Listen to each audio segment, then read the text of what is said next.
Guys, welcome back to another episode of Strong Talk. Coach John here again. I seem to have misplaced my bed, and I've also seemed to have stolen someone's hoodie. Sorry for them, and I'm also sorry for me because I lost my bed. Today I have a nice topic for you guys, a real banger, and it should be really specific. I wouldn't say specific, it should be quite pertinent to this time of year. Today we're going to talk about alcohol. Everybody's favorite poison. It's actually literally poison. So let's start one time with what is alcohol. A lot of people I think, what's the best alcohol to drink? There's whiskey and rum and gin and vodka and all that other shit. They are all the exact chemically same. They're all ethanol. Ethanol that is brewed in an oak cask. Ethanol that is brewed taken from potatoes or grapes or whatever. Well, I don't know. Maybe make it in your backyard. You have a little moonshine or babash or whatever. They're all chemically the same. They're just different amounts of alcohol in them. So it's all poison. Alcohol is actually poison. Regardless of what anybody tells you, 0 amount of alcohol is the optimal amount of alcohol. I'm not saying that you can't have any and get away with it, but if you're looking to optimize your health, if you're looking to optimize your gains and all that sort of thing, the best amount of alcohol to drink is none. So let's go through it. So we'll go through the first bit, which is just the chemical process by which ethanol enters your body, and then it turns into something that you can use. So when you ingest ethanol or alcohol, whatever, you're slamming some beers, your body immediately sees it as, oh my God, this is poison. So it goes into your stomach, your body shuttles it off to the liver, and your liver's like, yo, what are you doing? We can't use this ethanol, so we have to go through this chemical process and turn it into something we can use. So it goes from ethanol to something called acetaldehyde, which is a very potent poison. It causes damage on the cellular and genomic levels.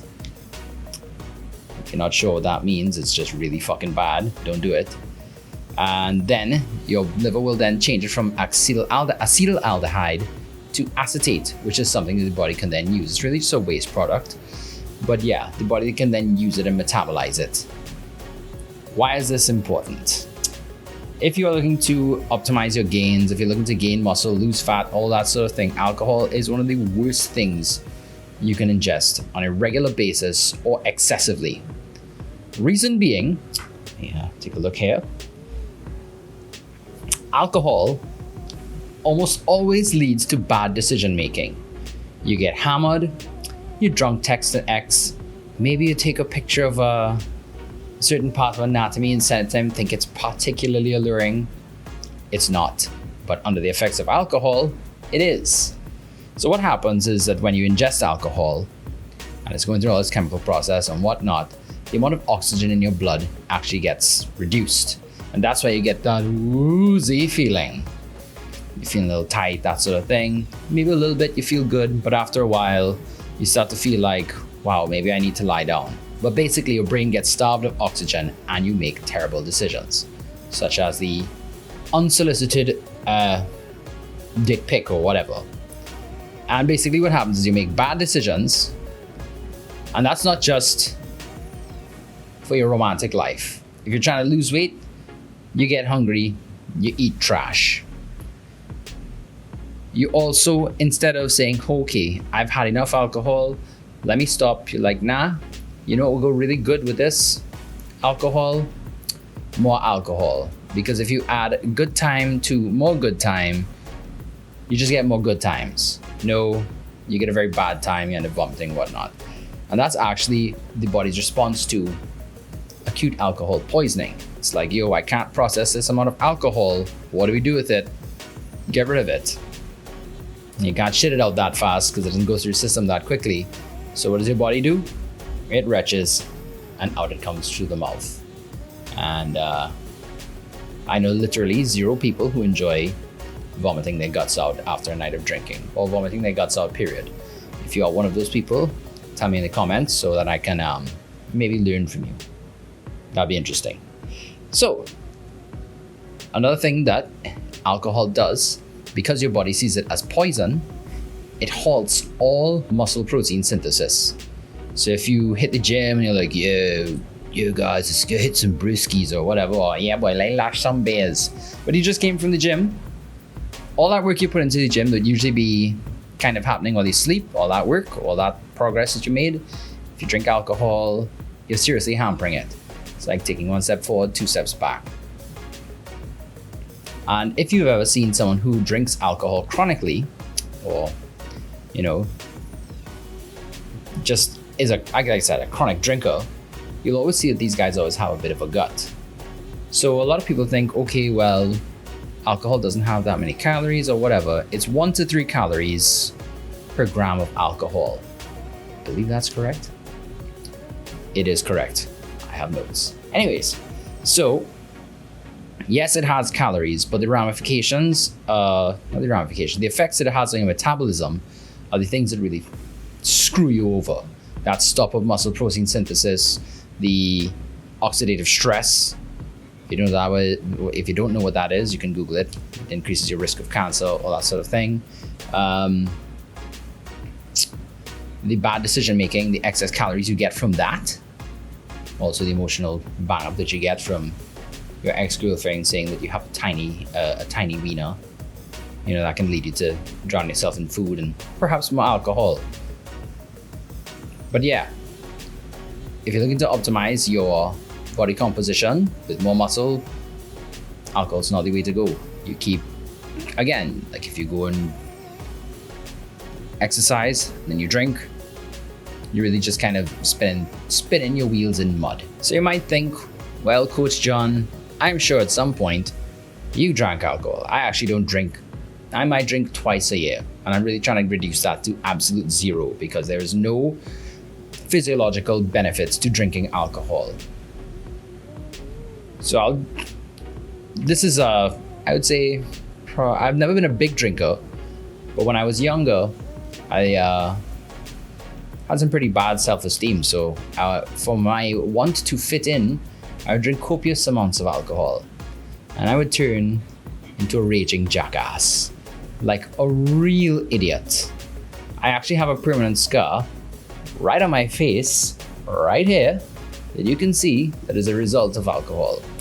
Went by a friend for his birthday party, whatever, we were quite young.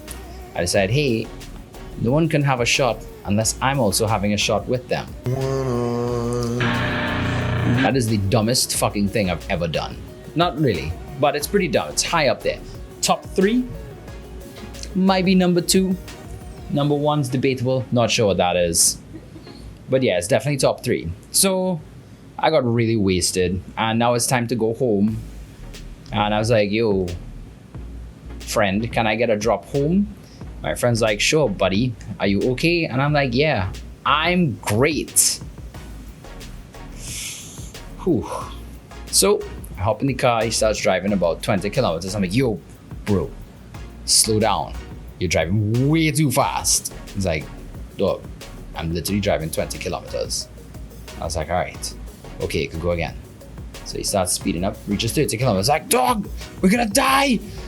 Oh my God, you're driving too fast. And he's like, yo, we're never gonna reach home at this speed. So I said, all right, go ahead. He reaches 35 kilometers. I freak out, fling the door open, and I jump out of a moving vehicle. Not smart. Really not smart. I stumble, trip over a curb, and I go face first into some timari. Those who don't know what that is, it's kind of a picker bush, and I get a big gashes all down the side of my face, and I'm left with this nice permanent bruise. Also, another thing that happened that night is after my friends came to see if I was okay, his dog came in tow and took a big old piss on me.